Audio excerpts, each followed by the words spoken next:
Weight, 247 pounds. Fortune, danger. Who is it? The fat man.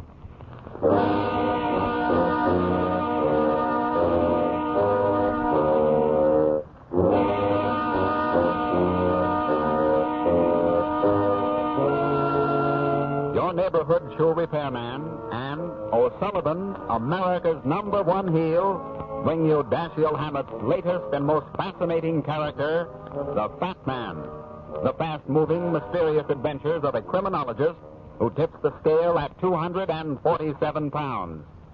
Tonight's adventure, the twice-told secret. And now, here's the Fat Man.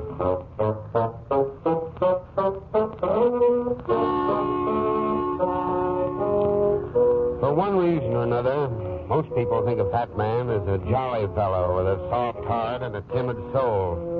Lots of times it works out that way. But most of the time, the guy that's fat never gives up thinking he can be thin. And in the back of his mind, he's just as fast on his feet as you are. Especially with a woman. As a matter of fact, with a woman, he might even be a little faster.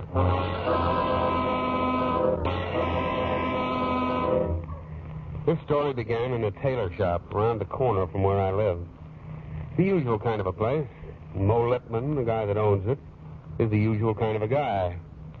I see him for about 5 minutes every month. When I do, I tell him about catching crooks, and he tells me about pressing pans.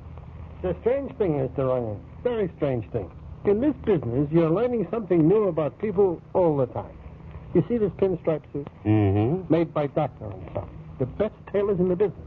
Cost maybe $300, maybe $400 without extras.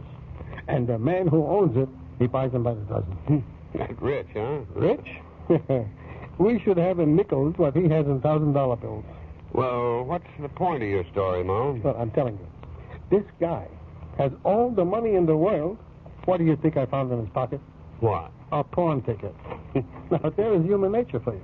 Man has enough capital to finance a railroad. So he's got to go to a pawn shop and hawk something. Yes?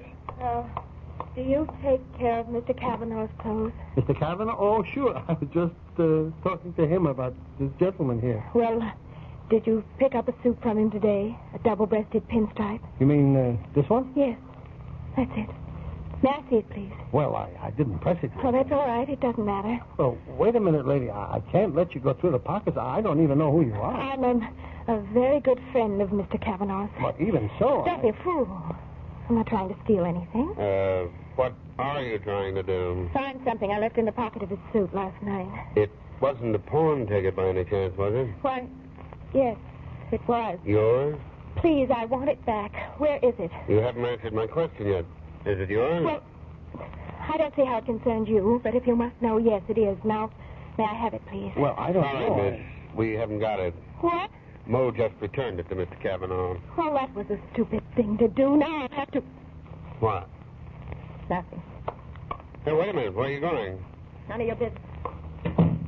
Okay, sister. Mr. Runyon, what are you doing to me? Why did you tell her we didn't have the ticket? Because I didn't want you to give it to her. A fine thing. Now she'll go back to Kavanaugh. She won't go anywhere, Mo.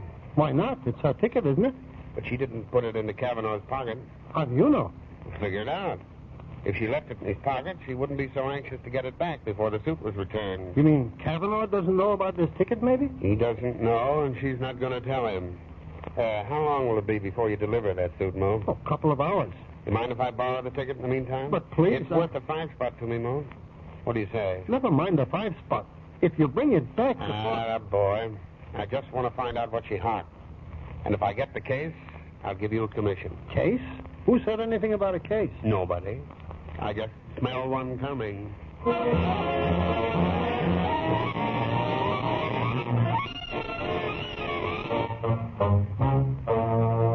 Well, if it's not your ticket, Mr. Runyon, I don't know if I ought to show you the merchandise. But I just told you, I'm thinking of making the ticket good.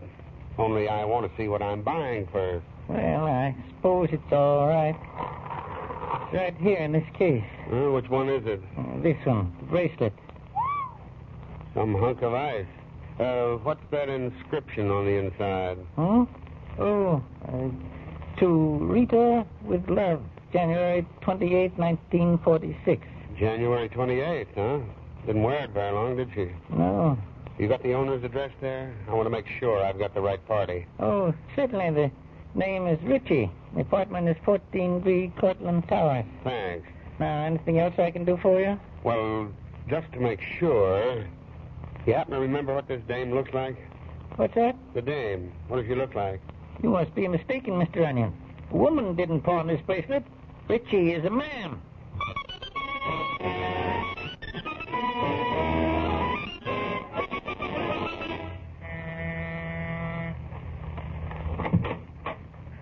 Yeah, Mr. Ritchie?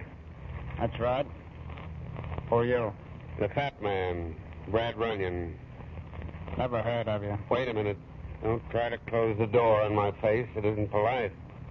Get your foot out of there, I'll step on it. It's a good trick, Ritchie.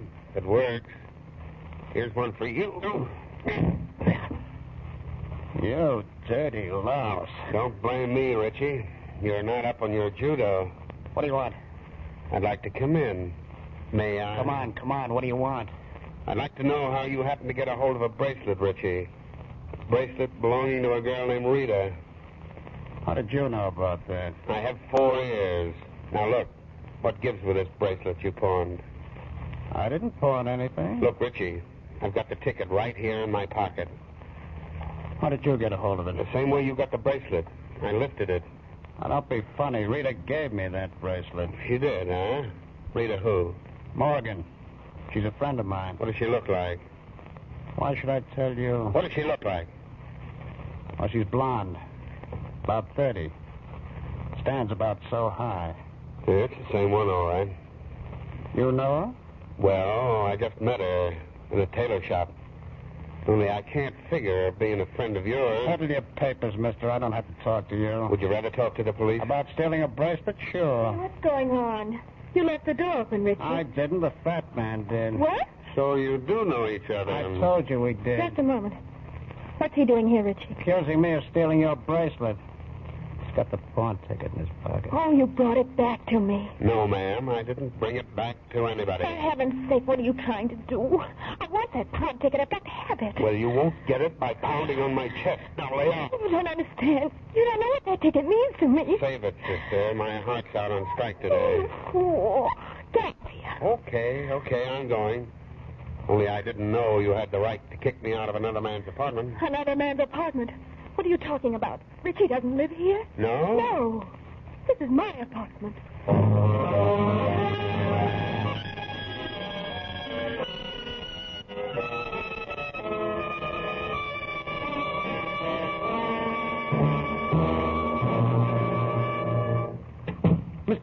Mr. Runyon, where have you been? Nosing around?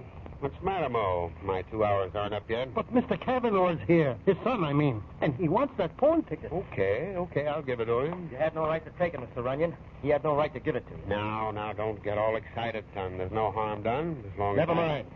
Just give me that ticket and let me put it back in my father's suit. I want him to find it in his pocket. Oh, I see. You're the one who put it there. What if I did? What business is that of yours? None, I suppose. Only I might be able to help you. I don't need any help. I wouldn't be too sure of that. Especially if you're working against a woman like Rita Morgan. What? You're not trying to make your father give her up, are you? Well, all right. It's a big job, kid. A very big job. And I can handle it. Dad gave her that bracelet less than a month ago. And when he finds out who pawned it, he'll never marry her. Oh, so that's the game. She wants him to marry her. Never mind. Just give me that pawn ticket and leave me alone. Okay, kid. I've got it right here in my...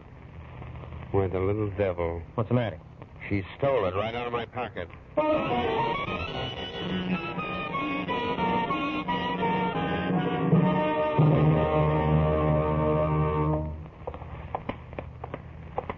Look, kid, there's no point in dragging me into your father's office. Oh, yes, there is. Now, look.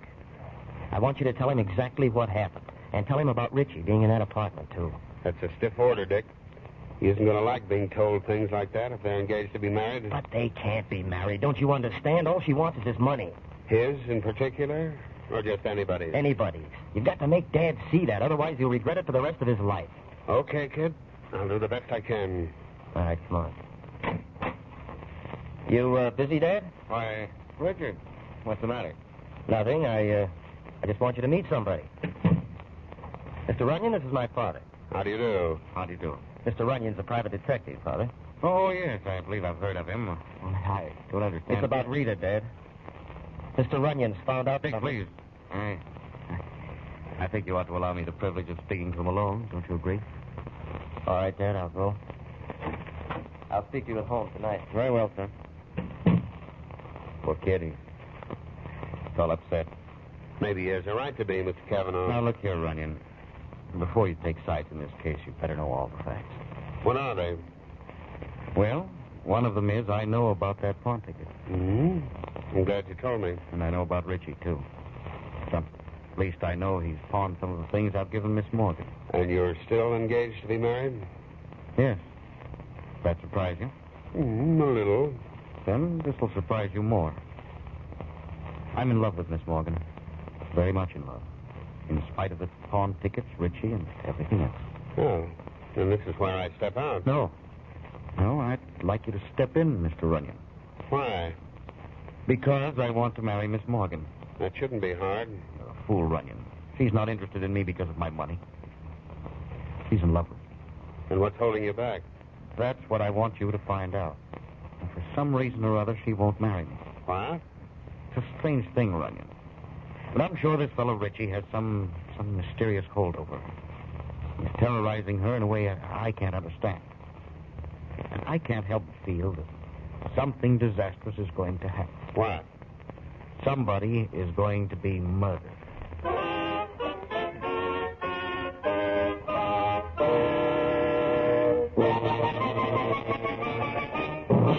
Before we continue with the Fat Man and the twice-told secret, here is a brief message from O'Sullivan, America's #1 heel. The next time you have shoes repaired, tell your shoe repairman to put on O'Sullivan's rubber heels. O'Sullivan's heels and soles are made carefully and scientifically. That is why when you specify O'Sullivan's, you can be sure of getting a quality product that will give long wear and real comfort. We are certain that this comfort and long wear, which you will get from O'Sullivan's heels, will do much, much more to convince you of their quality than anything we can say. Why not try a pair of O'Sullivan's rubber heels? They are guaranteed to give satisfaction or a new pair attached at no cost. And now, back to the Fat Man and the twice-told secret.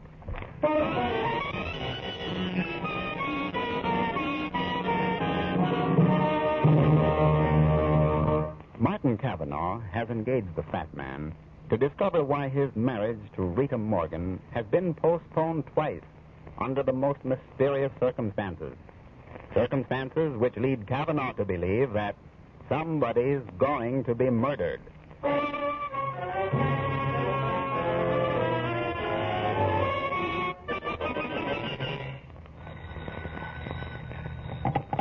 Hello? Hiya, baby. Brad. How nice to hear from you in the middle of the day. Or did you call me up for a favor? Well, I'll tell you, Kathy. Oh, I knew it. What do you want me to do? Go to church. Have you ever been there? Not with you, dear. When are we going? You're going right now, if you can. Oh. I've got to check up on a guy named Richie. And while I'm doing that, I thought you might do some checking up, too. In church? Yeah. The Church of the Heather on Pine Street. Mr. Dolson is the minister. Go on. Well, I want you to find out about some wedding arrangements. Brad, you darling. Don't get any ideas, sweetheart. This is a wedding that's been postponed twice. Oh, whose is it? Mr. Cavanaugh's. Now, look, baby. I'd like to know exactly why that wedding was postponed each time. I see. And while you're at it, you might ask Mr. Dolson if there's any chance of the next date being postponed. Kind of important. Why? Because if the wedding doesn't come off this time, he may have to change the ceremony to a funeral. Well,